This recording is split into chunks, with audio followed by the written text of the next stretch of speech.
My neighbor, Daniel, lived in the apartment directly across from mine. He was a normal guy, probably in his late 40s, quiet, polite, and the kind of person who always nodded when you passed him in the hallway. I had lived there for almost a year, and we'd barely spoken beyond saying hello. That changed one Tuesday evening. I had just gotten home from work when I saw Daniel standing outside his apartment. He looked at me and said, "Long day." I laughed and told him it was. Then he said something that made me stop. "At least your coffee didn't spill this time." I looked at him. "What?" He smiled. "Nothing. See you tomorrow." I didn't think much about it until I got inside. That morning, I'd been rushing to work and accidentally knocked my coffee onto my kitchen counter. It wasn't something I had told anyone. The next evening, Daniel stopped me again. "You really need to fix that bathroom light." I stared at him. The light in my bathroom had been flickering for several days. I hadn't mentioned it to anybody. "How did you know about that?" I asked. He looked confused. "Know about what?" "The bathroom light." He shrugged. "I can hear it." That answer didn't make sense, but I let it go. The apartments were old. Sound traveled through the walls. A few days later, it happened again. I was coming home carrying groceries when Daniel said, "You should probably throw out that chicken." I froze. "What chicken?" "The one you left on the kitchen counter." I slowly looked at him. I'd bought a package of chicken that afternoon and had forgotten to put it in the refrigerator. Nobody had seen me bring it upstairs. "How did you know that?" Daniel stared at me for a few seconds. Then he smiled. "Thin walls."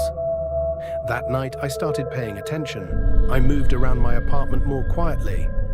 I closed doors without making noise. I didn't play music. And for the first time, I noticed something strange. My bedroom shared a wall with Daniel's apartment.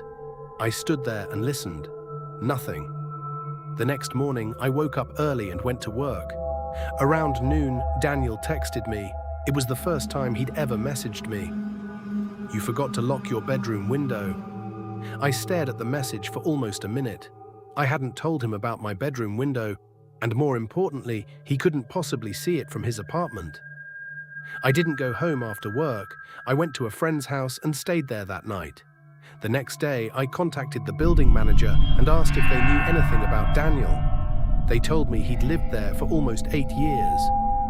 Then the manager said something strange. "Which apartment did you say he was in?"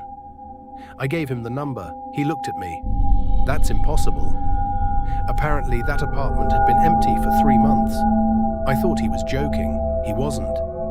We went upstairs together. Daniel's door was locked. There was no answer. The manager used his key. The apartment was completely empty. No furniture, no clothes, no food. Nothing.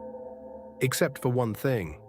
A chair had been placed directly against the wall, shared with my bedroom. On the floor beside it was a small kitchen notebook. The manager picked it up.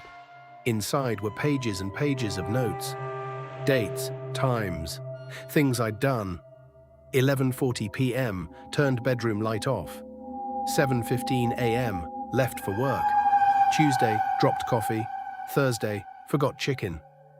I felt sick. Then I noticed the most recent entry. It was dated that morning. He knows I'm watching. I looked at the wall behind the chair. There was a tiny hole in it. A hole just large enough to see through. The police came later, but they never found Daniel. And nobody could explain how he'd known so much about me. I moved out a week later. I don't know where Daniel went. But sometimes I still think about that empty apartment, especially the chair, because whoever had been sitting there hadn't just been listening to me. They had been watching me for months.